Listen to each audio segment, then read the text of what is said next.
సంవత్సరాల తరబడి ఎన్ని మందులు వాడినా మీ మోకాల నొప్పులు తగ్గట్లేదా? ప్రాణ పెయిన్ క్లినిక్ లో అత్యాధునిక చికిత్స. లే బిడ్డాలే, నేను మీ నాన్నను వచ్చిన ఒక్కసారి చూడు బిడ్డ, నీకెంతో ఇష్టమైన చాక్లెట్లు బొమ్మలు తెచ్చినా ఆడుకో బిడ్డ. ఒక్కసారి డాడీ అని పిలువు బిడ్డ. గురుకులంలో పాము కాటుతో చనిపోయిన కొడుకు మృతదేహాన్ని చూసి తల్లడిల్లిపోతున్న తండ్రి ఆవేదన ఇదే.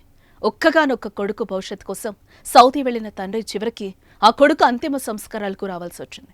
ఒక్కగానొక్క కొడుకు కావడంతో అల్లారుముద్దుగా పెంచుకున్నామే. అయ్యో దేవుడా, ఎంత పని చేశావే! ఇచ్చిన ఒక్క కొడుకును కూడా నీ దగ్గరికే తీసుకుపోయావా? ఇప్పుడు మేమెవరి కోసం బతకాలి అంటూ తండ్రి కృష్ణారెడ్డి రోధిస్తున్న తీరు స్థానికులను సైతం కంటనీరు తెప్పిస్తోంది.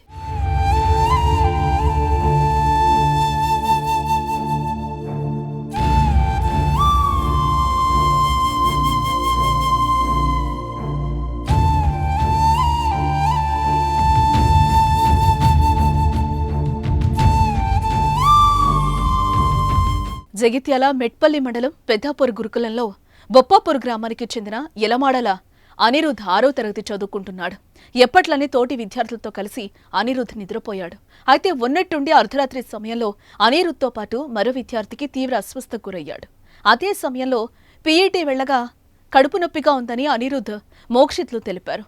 దీంతో వెంటనే కేర్ టేకర్లు అనిరుద్ తల్లికి ఫోన్లో సమాచారం ఇచ్చి వారిని కోరుట్ల ఆసుపత్రికి తరలించారు. అక్కడ వైద్యులు చికిత్స చేసిన తర్వాత వారి పరిస్థితి విషమంగా ఉందని తెలపడంతో వెంటనే జిల్లా కేంద్రంలోని ఆసుపత్రికి తరలించారు. అప్పటికే విషయం తెలిసి వైద్యుడు కూడా కోరుట్ల ఎమ్మెల్యే సంజయ్ విద్యార్థుల పాము కాటుకు గురయ్యుండొచ్చని, అందుకు తగిన వైద్యం చేయించాలని ఆర్మూర్లో వైద్యులకు సూచించారు. అప్పటికే పరిస్థితి చేయి దాటిపోయింది.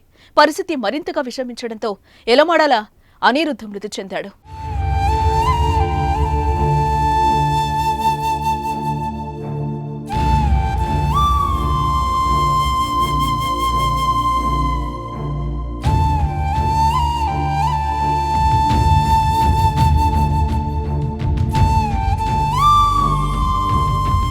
అయితే కొడుకు మరణవార్త విని సౌతి నుంచి సొంత గ్రామానికొచ్చిన తండ్రి పడే బాధ, ఆవేదన వర్ణనాతీతం. కొడుకు 100 ఏళ్ల బంగారు భవిష్యత్తు కోసం దేశం కాని దేశం పోయి కొడుకు సంతోషం కోసం తన కష్టాన్ని సైతం సంతోషంగా భరిస్తున్న తండ్రి చివరికి కొడుకు మృతదేహాన్ని ఫ్రీజ్లో చూసి తల్లడిల్లిపోయాడు.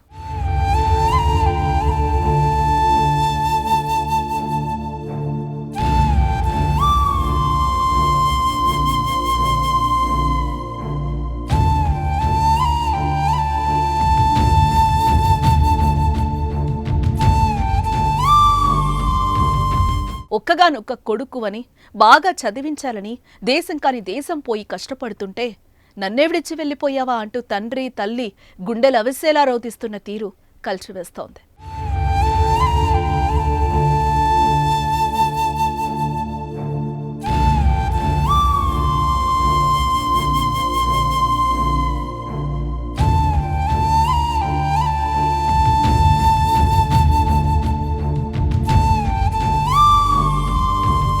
మీ బిజినెస్ ఏదైనా మీ ఊర్లో ప్రమోషన్ చేయాలంటే అది సుమన్ టీవీతోనే సాధ్యం. ఇప్పుడే సంప్రదించండి.